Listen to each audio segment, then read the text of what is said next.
Morning, good people. Welcome to another edition of Double the Innocence with your boy E-Dub. I gotta send a special shout out to Mr. Jason Whitlock. That's his name. That's it. Jason Whitlock. He has a show on TV called Fearless. And the reason why I'm taking it upon myself to send this guy a special shout out is because out of all the sports media individuals, he's the only one that's decided to start talking about a little bit of this PED. He's the only one that's brave enough to bring it to the forefront, speak a little bit about it. He did a show with the individual who basically founded Balco, which is all the steroid companies that they had in the Bay Area. It's an individual that seems to know an awful lot about what he's talking about. And if you listen to the interview, you could tell right off the top end that he's not really making anything, he's not making anything up, for the simple fact of the matter of his knowledge of what he's talking about.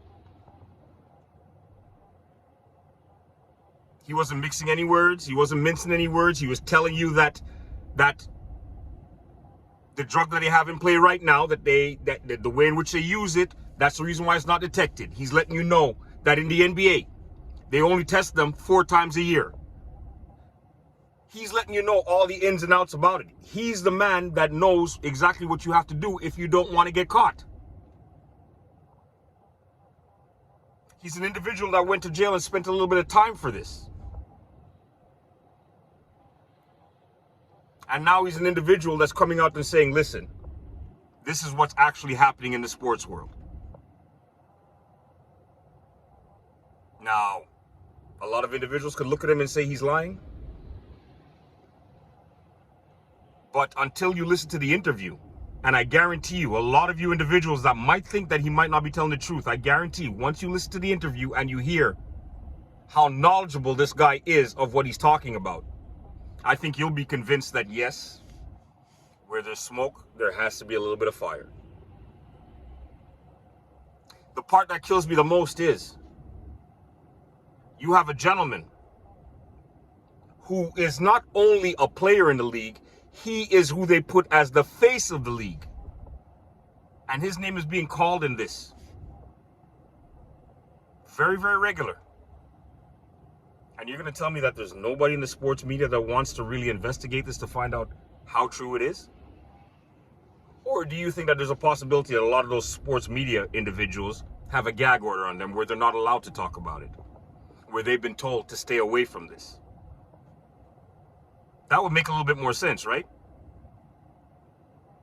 Because you're going to tell me that every single media individual, you're going to tell me the Kendrick Perkins of the world, you're going to tell me the Stephen A. Smiths of the world, you're going to tell me, who else do we have out there? We have Skip Bayless. We got like the Michael Irvings of the world. You got the Shannon Sharps. Wow, who else is there?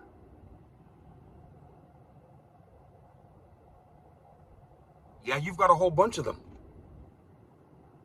And yet still, you can't go on to one radio station.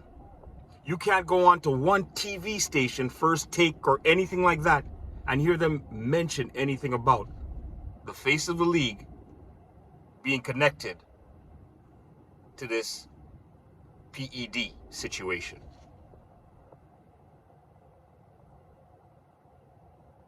And the longer they stay quiet is the more red flags that they're going to send up, where a lot of people are going to start questioning them. You see, the mere fact of the matter is they can't really afford to talk about it right now because they handed the lead to this particular individual.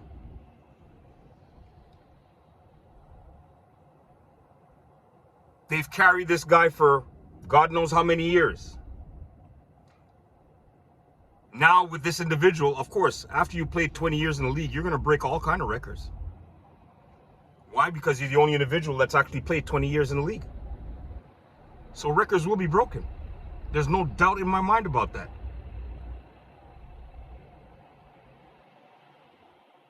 Now we're talking about him scoring 40,000 points, and this is a big deal. Don't get me wrong. It is a very strong and great accomplishment. But now the question is, did he need assistance in order to be able to play for as long as he did? Was he under the influence of PED when he scored those 40,000 points? And if he was, then it doesn't really make that much of a never mind, right?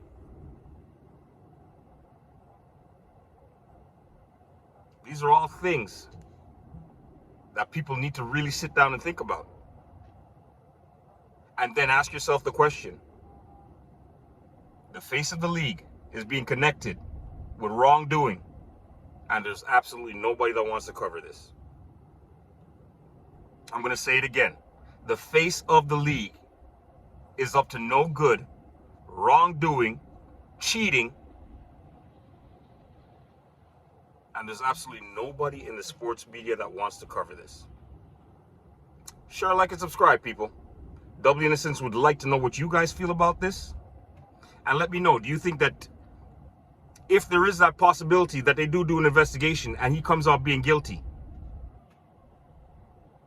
does this taint his legacy?